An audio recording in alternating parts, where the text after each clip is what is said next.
Okay, so I'm continuing. This is part two of me reading my letter and telling you my story. So this is where we had left off. Um, when Connor told me that he had only liked skinny girls. So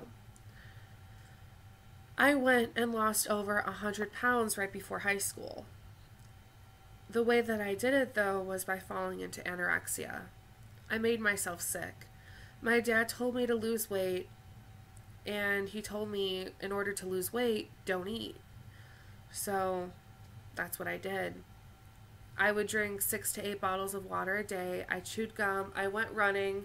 And if I felt hungry, I just forced myself to fall asleep. I imagined that by not eating and by feeling hungry, that my body would eat the fat instead. I also imagined that by sweating, that was the fat, the fat melting off my body.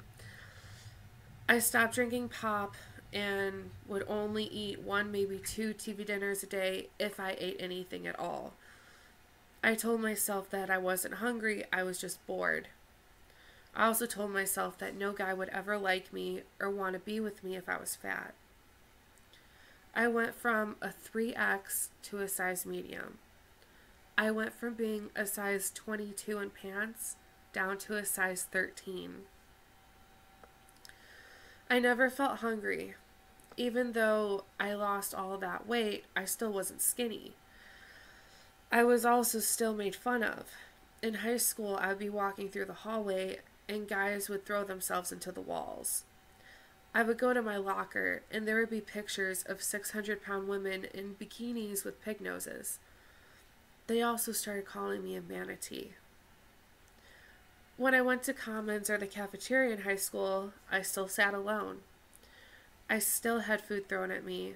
And when I tried sitting by my friends, I still had girls tell me how fat I was. I developed a fear of getting fat, and it just made me starve myself even more. I never ate at school. I drank my water, chewed gum, and pushed myself to work out the hardest that I could in gym class. I led the class in volleyball and in track. I would get 8 touchdowns playing flag football in a class period. I would tell myself that I had to look good for the guy that I liked when he would see me, or he would never like me.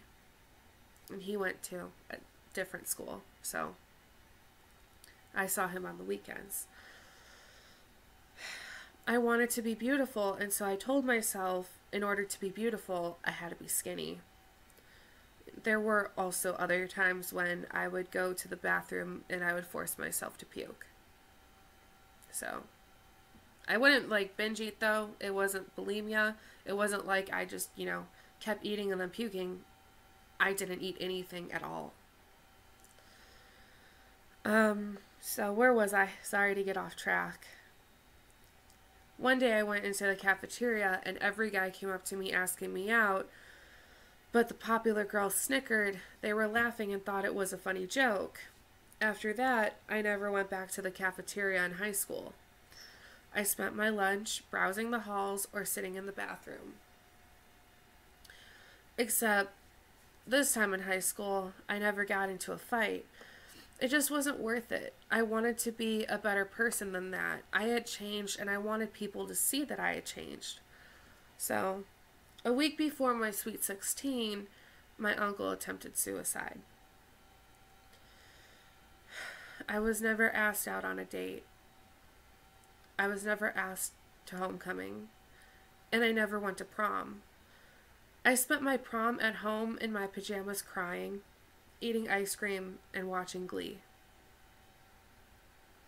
Yeah. When I was making myself sick, what would happen is that all of a sudden I felt really hot.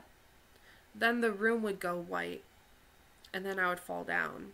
I wasn't able to move or get back up until it stopped being white. Then there were things I just didn't want to be a part of. Every guy that I talked to would tell me constantly how beautiful I was, and they would try getting with me. No one expressed any interest in getting to know me as a person or for who I was. I felt used and taken advantage. So by that point, I was so fed up that I didn't want to be pretty anymore.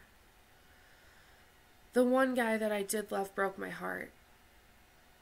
He was abusive emotionally, mentally, and psychologically. It was like he always wanted control. So that's when I started eating again. I went to the doctor, and at the time he had diagnosed me with depression. I felt like I had returned to comfort and forgot how good food tasted. I wanted to isolate myself again and to escape all of the pain. I had graduated high school half a year early with all A's and B's.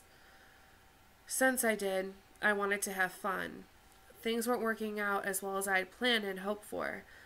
During that time, I went to parties, I drank, and started turning to fast food. I ended up getting pregnant when I was 18. I unfortunately miscarried.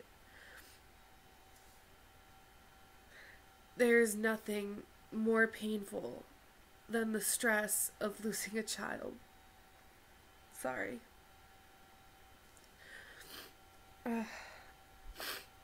My cycle had stopped. I was getting my period regularly in high school, then only every 4 to 6 months. And now I haven't had a period in a year and a half. I went and cut off all of my hair. I shaved my head. When I started feeling better and was ready to pick my life back up again, I started working in retail. And working in retail, it's not a healthy lifestyle. You're lucky to get enough sleep if you can, and you're always on the go. If I was getting home at midnight, I would have to be back at work at 7 in the morning. So even though sometimes the store would close at 9, you're there cleaning for 2 hours, and then you have a half-hour drive or more home. So then you have to wake up again and be back at work to open, which is called clopin. So there's really no time to prep or prepare any meals. It's always just go, go, go. You have to be at work. You have to be there to open the store. It's retail. So, where was I? Yeah, you're lucky. Yeah, so little to no time to prep any meals, and I told myself that I never wanted to starve myself again. I didn't want to make myself sick, and if someone loved me, they would just accept me for who I am. I was working over 40 hours a week, sometimes 50 hours. When I was doing that, I was eating fast food almost every day. I had to eat something. Retail is exhausting, and it takes a toll on your body. Your feet hurt, your body feels sore. I started getting pain like up here, my upper thigh, like by the bone. And I started getting pain in my knee, and the worst is when you get those really bad leg cramps where you just want to scream, and how it tightens up. It hurts so bad. I have the motivation and the drive to lose weight. I have it to transform. I just don't know how to do it in a healthy way. I can lose weight. That part I can do, but I'm not going to do it in a healthy way. I don't know how. The way that I would do it is by not eating again, by drinking a whole bunch of water, forcing myself to sleep, and pushing myself to work out and to exercise. That's how I would do it. And just chew gum and just not eat. I don't know any other way than that. Nothing that I have done has worked. And that's what I'm so scared and so fearful of. That's why I'm reaching out and writing this letter, because I'm disgusted with myself and with my body. I'm embarrassed. I'm ashamed. I hate looking at myself in the mirror. I don't want to know what size I am in jeans. I don't. That's why I wear yoga pants. I don't want to know. And if I myself alone were to lose weight, I would probably fall back into anorexia. And that's what scares me. I need to know, and I need to learn how to do this in a healthy way and to keep motivated. Instead of falling off track, I need to get right back on, or I need to stay on track. And I haven't been able to do that alone or by myself as much as I've tried. So I'd eat something. I just don't know how to do it in a healthy way. I feel like every guy I've ever loved has left me and abandoned me. Every guy that I've ever fallen in love with, they've left me and they've abandoned me. I don't know why. Because my friends have even told me that I make the perfect girlfriend. And I'm always told how sweet and how great of a girl I am, how perfect I am, how good of a heart I have. So if it's not my weight, I don't know what it is anymore. I really don't.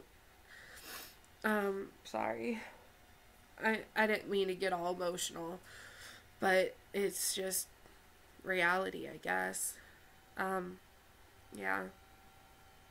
So, I know that my family loves me and they support me. I'm lost and I'm scared.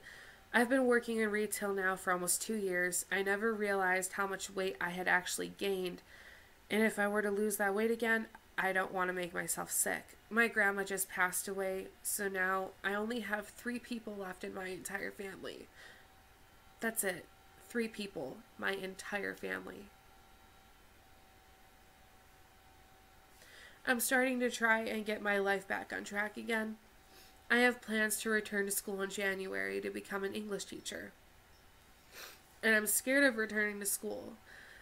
I don't want to be bullied again or go through what I have, as I had already gone for 1 semester of college and I had stopped going, and even when I was there were guys that were jerks to me about my weight.